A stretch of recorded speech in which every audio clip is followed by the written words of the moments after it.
Buenas tardes chicos, bienvenidos nuevamente a la clase de Sanfra Virtual.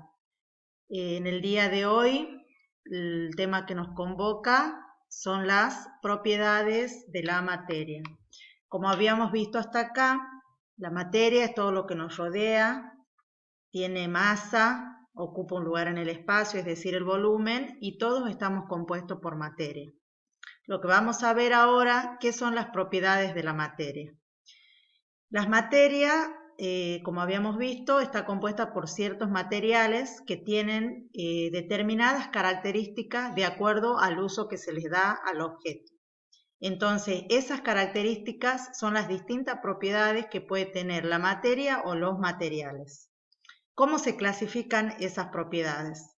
Se clasifican en extensivas o generales, o intensivas o específicas, según dependan o no de la cantidad de materia. Las propiedades extensivas dependen de la cantidad de la materia, mientras que la intensiva no dependen de la cantidad de materia.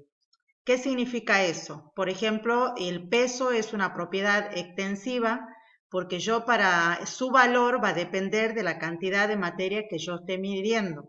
En cambio, en las propiedades intensivas, que por ejemplo el color y el olor, no va a depender de la cantidad de materia, sino que el color va a ser el mismo para una cantidad o para otra de materia. No hay variación. Por eso dicen que no dependen de la cantidad de materia. Dentro de las propiedades extensivas, las principales son masa, volumen, peso y longitud. Masa, como habíamos visto, es la cantidad de materia que tiene un cuerpo. Su unidad es el kilogramo y se utiliza una balanza para poder medirla. El volumen es el espacio que ocupa un cuerpo. Su unidad normalmente es el metro cúbico, también se ocupa el litro. Y la próxima que tenemos es el peso. El peso normalmente se lo nombra como si fuese masa en la vida cotidiana, pero para la comunidad científica peso y masa son términos diferentes. El peso en realidad es la fuerza con que los cuerpos son atraídos hacia la Tierra, es lo que se llama la fuerza gravitatoria. O sea que el peso depende de la gravedad del lugar donde se encuentre. Se calcula con la fórmula peso igual a masa por gravedad. Por ejemplo, la gravedad de la Tierra es de 9,8 metros por segundo al cuadrado y la de la Luna es de 1,6 metros por segundo al cuadrado, o sea, 6 veces menor.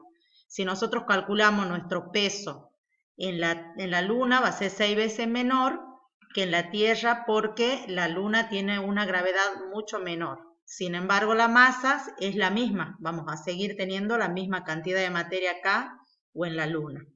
La longitud es la distancia que medimos de un punto a otro. La unidad es el metro y se puede medir con una regla o con una cinta métrica. Por ejemplo, si queremos medir el ancho de la mesa, medimos el punto de donde comienza hasta donde termina y esa será la longitud de la mesa. Vamos a pasar ahora a las propiedades intensivas. Dentro de las intensivas tenemos las características organolépticas, que son aquellas, como su nombre lo dice, pueden ser captadas por los sentidos, el color, el olor, el sabor y la textura. Fíjense que muchas veces podemos reconocer los objetos o los materiales solo a través de los sentidos. Si queremos, si a nosotros nos tapan los ojos y nos hacen probar sal y azúcar, a través del sabor vamos a reconocer cuál es cuál. Lo mismo con el olor, es muy común que tan solo con el aroma o el olor de algo ya reconozcamos cuál es el material. La textura puede ser algo rugoso, algo liso. El color también, muchas veces reconocemos los materiales con tan solo ver el color o distinguimos un material de otro tan solo mirando el color. Ahora vamos a pasar a las propiedades físicas, que estas están determinadas por un valor numérico y son específicas para cada material, o sea que cada material tiene un valor numérico ya determinado. Acá hay un listadito, vamos a ir desarrollándola una por una. En el caso de la densidad es la relación que hay entre la masa, o sea la cantidad de materia, y el volumen, que es el espacio que ocupa un cuerpo. ¿Sí? La fórmula se obtiene la densidad dividiendo la masa sobre el volumen de algo. O sea, a mayor densidad tenemos menor volumen. Es el caso, por ejemplo, si tenemos 1 kilogramo de algodón y 1 kilogramo de hierro, vamos a ver que el kilogramo de algodón va a ocupar un volumen mucho mayor, por lo tanto tiene una menor densidad y decimos que es más liviano.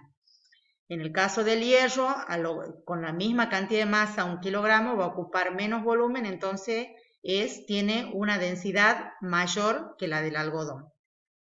Cada material tiene una densidad específica. En el caso del agua es 1 gramo por centímetro cúbico, quiere decir que cada gramo ocupa un volumen de 1 centímetro cúbico. Fíjense, la del acero es una densidad más alta y la del aire, el aire ya es muy liviano porque tiene una densidad muy pequeña.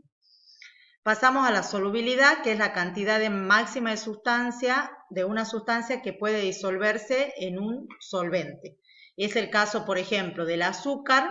Si nosotros la diluimos en agua, se va a ir disolviendo hasta cierta cantidad y cuando ya lleguemos a la cantidad máxima de disolución, el azúcar va a dejar de disolverse. Luego tenemos la elasticidad y la plasticidad. La elasticidad es la capacidad que tiene un cuerpo para deformarse y luego recuperar su forma original.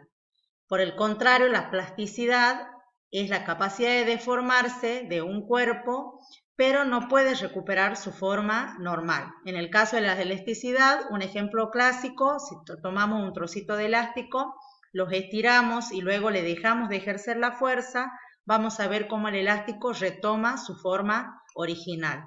En el caso del plástico, un ejemplo, la plastilina o el chicle, si los estiramos aplicándole una fuerza, al dejar de aplicarle esa fuerza, no pueden recuperar su forma normal. Luego tenemos la fragilidad y la tenacidad, que son propiedades o características opuestas, porque la tenacidad es la capacidad que tiene un cuerpo de resistencia a la rotura, mientras que la fragilidad es la poca resistencia que tiene un cuerpo al golpe o a la rotura. Fíjense, el vidrio decimos que es frágil porque se rompe fácilmente, y el acero decimos que es muy tenaz porque resiste el golpe o resiste una fuerza que se le aplique. Luego tenemos la fluidez y la viscosidad. La fluidez y la viscosidad tiene que ver con los líquidos. Decimos que un líquido es muy fluido cuando se desliza fácilmente, que es el caso del agua, y decimos que un líquido es viscoso cuando tiene dificultad para deslizarse o desplazarse. Es muy común eso en la miel, que es un líquido muy viscoso. Luego tenemos la maleabilidad y la ductilidad. La maleabilidad es la propiedad que tienen los materiales para poder realizarse láminas muy finas. Y la ductilidad son aquellos materiales que también bajo la acción de una fuerza se pueden formar hilos muy delgados sin romperse. Un material muy maleable es el zinc y un material muy dúctil es el oro y la plata, por ejemplo. Por eso nuestros techos están hechos con chapas de zinc, son láminas muy delgadas y normalmente las cadenitas o las pulseras son hechas por oro, por plata, porque son materiales muy dúctiles, que se pueden hacer hilos muy finos. Ahí les dejo un listadito de materiales maleables y dúctiles. Luego tenemos el punto de fusión y ebullición. El punto de fusión es la temperatura en la que un sólido pasa de un estado al estado líquido, y la de ebullición es la temperatura en la que un material en estado líquido pasa al estado gaseoso. Un ejemplo clásico es el del agua, donde el punto de fusión del agua es 0 grados centígrados y el punto de ebullición es 100 grados centígrados. También les dejo una tablita con los puntos de fusión y de ebullición de varios materiales. Luego vamos a pasar a la dureza. La dureza normalmente se confunde con algo porque es duro, pero en realidad la dureza es la capacidad de un material la capacidad que tiene un material a resistir el rayado o la penetración. ¿Sí? Por ejemplo, si nosotros tomamos un trozo de vidrio y un trozo de madera y con un clavo lo rayamos, vamos a ver que el que presenta mayor dureza es el vidrio, porque tiene mayor resistencia al rayado. La dureza se mide a través de la escala de Mohs, y ahí les dejo, fíjense que el diamante es el material que tiene mayor dureza. Luego vamos a pasar a la conductividad eléctrica y térmica, que es la capacidad de los materiales para conducir la electricidad y el calor respectivamente. Cuando un material se opone a la conducción de la electricidad o del calor, se dicen que son aislantes eléctricos o aislante térmico. ¿Sí? Un material, por ejemplo, muy conductor de la electricidad es el cobre, por eso los cables, fíjense que tienen adentro, son hechos con hilos muy finos de cobre, y un material que conduce muy bien el calor es el aluminio, el acero inoxidable, y abajo les dejo una tablita también con los valores de conductividad eléctrica y conductividad térmica. Las tablitas que les voy dejando sobre los diferentes valores de los materiales son a los efectos de que luego puedan resolver las actividades a través de la plataforma.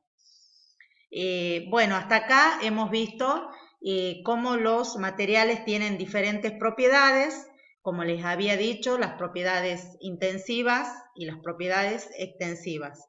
Las extensivas son las que dependen de la cantidad de materia, porque el valor va a estar en función de la cantidad de materia, y las intensivas, sin embargo, no dependen de la cantidad de materia, sino que tienen un valor específico para cada material, y por eso se las llama justamente propiedades específicas. Y fíjense cómo las propiedades nos permiten reconocer los materiales o reconocer los objetos con tan solo saber de qué material están hechos. Bueno, los invito a que sigan visitándonos en el canal de Sanfra Virtual, a que sigan trabajando y realizando las actividades por plataforma, y por supuesto sigamos quedándonos en casa. Les dejo un saludo inmenso, paz y bien.